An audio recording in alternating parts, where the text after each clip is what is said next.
What is going on, everyone? Who wants to talk dirty? You know I do. I mean, that's what I'm here for, is to talk. And why not talk dirty if I'm talking, right? The good news is we won't be talking that kind of dirty. What we're gonna do is we're going to list the dirtiest cities in the United States. To be honest, I could have made 3 of these lists. How do you come up with a ranking like this, you ask? It is for the most part 5 or 7 different stats depending on which study you find. The 2 main stats are always water quality and air quality. Over the last decade or so, this has become more and more a factor when people and companies are relocating. I mean, really, it only makes sense. I don't want to live at a place where I could actually see what I'm breathing. I hate Pepsi-colored water too, like Flint, Michigan. And more good news, they aren't on this list. And that's because other than their water, which is horrific, they have a really nice place, the air quality, and they pick up their trash, stuff like that. That being said, here's my top 10 dirtiest cities in the United States.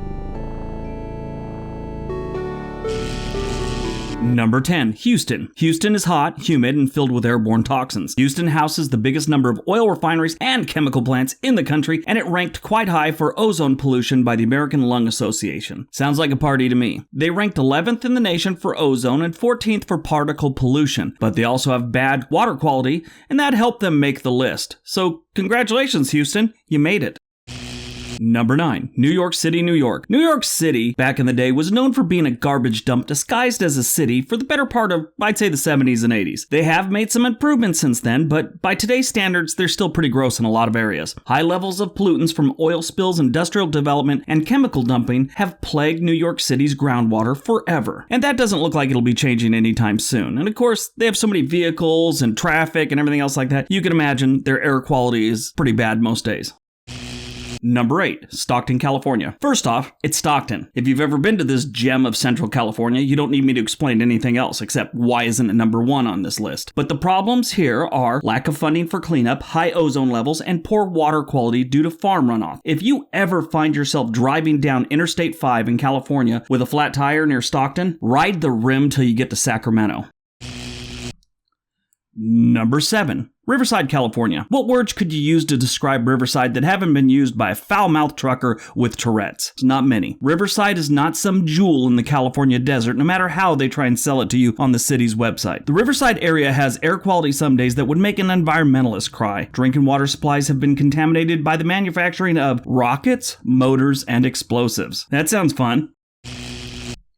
Number 6, Cleveland, Ohio. Cleveland, Ohio was so polluted back in 1969, the river caught fire. Not the boats on the river, not the docks or the piers, not just a bunch of driftwood. The water of the Cuyahoga River literally caught fire. I'm not exaggerating. The water of a river that runs through the middle of town was so polluted, the liquid that is normally used to put out fires was set ablaze. Only in Cleveland, people. Now, the river's gotten better since then, obviously, but still, that's something that a city never really recovers from. They have several manufacturing plants in the Cleveland area. Air quality and water quality are always in bad shape in Cleveland. And then on top of it, the city's pretty much broke, so it's almost like the trash doesn't get picked. I'm sure it gets picked up all the time, but it doesn't look like it. Or maybe it's just the people aren't getting the trash into the cans anymore or something. I don't know.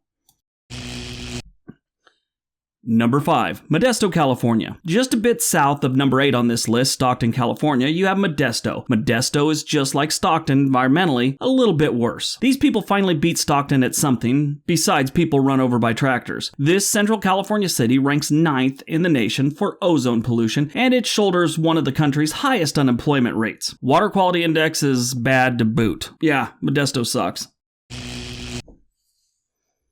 Number 4, Bridgeport, Connecticut. Connecticut is one of the wealthiest U.S. states. That's a fact, but it's a misleading fact. They have a couple of super wealthy areas, the rest of the state kind of blows. Bridgeport isn't one of the super wealthy areas. As far as being dirty, it is, and it's due to several factors, including some local car part manufacturing that has led to contamination of the wetlands with various toxic chemicals. Found in those contaminants include dangerous levels of lead and asbestos. Everyone's favorite, asbestos. If you ever been exposed to harsh amounts of asbestos, get yourself an attorney. Water and air quality are some of the worst in the country. Number 3, Philadelphia, Pennsylvania. If you've never been to Philadelphia, let me help you out. don't ever live in Philadelphia. Besides not being able to get a decent slice of pizza, the city of brotherly love sits on the banks of the Delaware River, which has had a bunch of chemical refineries for several decades. It's also directly across the river from Camden, New Jersey, and that place should be leveled and turned into an international parking lot. Like, the whole city needs to be thrown away, like into the garbage. It's that bad. High concentrations of pollutants get released into the river water each year, and the area has nightmarish water quality because of this, as well as having an air quality index that should be the star of a Stephen King movie. Number 2, Bakersfield, California. About 2 hours north of Los Angeles, or 5 hours if you have traffic, you have Bakersfield, California. The main employment sector is the oil industry, so right there you know this place is polluted. Emissions from oil production facilities are largely the cause of these pollution levels. It's also where dudes with nice smiles and good jobs come from to marry your niece and move her across the country, away from her family, into a cold, cold climate. Not cool. Not cool. Bakersfield has far too many environmental issues to discuss in an 8 to 10 minute video. And number 1, Fresno, California. People really don't move to Fresno, at least on purpose. It's more like a place you end up, kind of like a crappy diner at 3 a.m. after drinking. The major industry is agriculture, which has led to pesticides and other harmful chemicals getting into the groundwater. Residents suffer from adverse health effects from the poor groundwater, and Fresno also has the 5th worst ranking for air particle pollution in the country. Congratulations, Fresno, you're doing great. These people get a double whammy of lead and pesticides in their water. They're only outdone in water quality by Flint, Michigan. Alright, so that's my list of the dirtiest cities in the United States. I hope you liked it. Don't forget all the links below. Leave me a comment, hit a like, hit a dislike. Don't forget to subscribe. Everybody have a great day. Be nice to each other.